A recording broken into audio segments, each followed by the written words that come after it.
So anything where you feel very inappropriate, it's not right. You don't expect some stranger and saying that same things, right?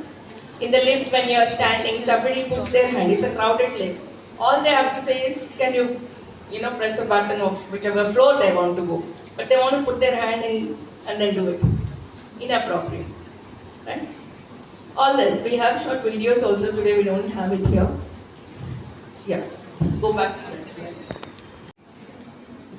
You think there is an impact? There is, right? You feel bad. And this is not something which would be seen by anybody, but felt. If it's a physical injury, you will know. You have a fall, you have a bruise, and you go to the doctor, they'll put that all, whatever. They will clean the wound and then it will heal. After that, you will not remember about it. If it is healing well, it's all. You'll go with your work normally. But if it's an emotional hurt, if it's a psychological, disturbance, then it will stay for a long time. And if you are not speaking up and getting a justice about it, or if somebody is not being vocal about it, the person is suffering for a long time, and it impacts. It impacts their work, it impacts their personal life, it impacts their relationships, it impacts their health. We have seen people going into panic attacks, anxiety problems, sleeplessness, all these things also impact them. So the impact is much deeper. Not only it impacts person, but also direct bearing on their lifestyle, everything. Okay, next. Yeah, immediately is the good thing, but not many people will complain immediately. It takes time for them, the courage to come out and speak. Okay, and also the trust. I told why people don't complain, so many, why they suffer. All these are hindrances. So finally they get courage to speak up. Lot of times they complain because they feel that it is becoming more and they cannot tolerate, or they feel it is affecting other people also and they want to at least now talk about it. So the last incident, there could be series of incidents. The last incident which they can pick up for complaint, earlier was only 3 months, 90 days. But now in February this year, after 10 years of the Act, first amendment happened that it can be 1 year also. So last year, same day, something happened to me and I can complain now. So 1 year, and in case they are not able to complain within 1 year, and there is a strong reason why they are not able to complain, they can even give another 1 year extension, grace time. Okay, this the internal committee will decide whether they need to give an extension or not. Okay? So, but then the person has to be in the same place of work. They should be in the same organization. So, and as I told you, within 30 days, they have to close the case with all the recommendations. In case both the parties don't agree, either the parties don't agree, saying that I don't agree with this recommendation, I would like to take it up, they can even go outside and appeal.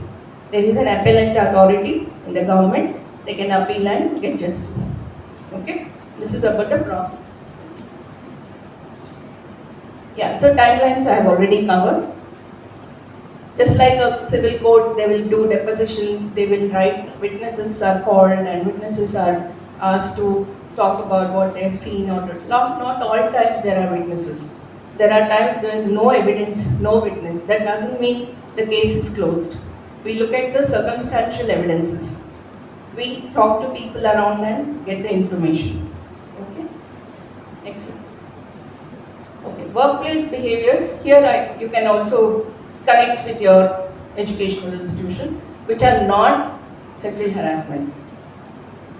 Okay, where somebody's attendance is followed up, or somebody's work is followed up, or someone is given a feedback on their performance, or the managerial rights somebody is using is not harassment. However, all this landed in this slide is because those have become offenses because either they have used words, they have used some abusive words while they are talking, or they have made the other person feel impacted.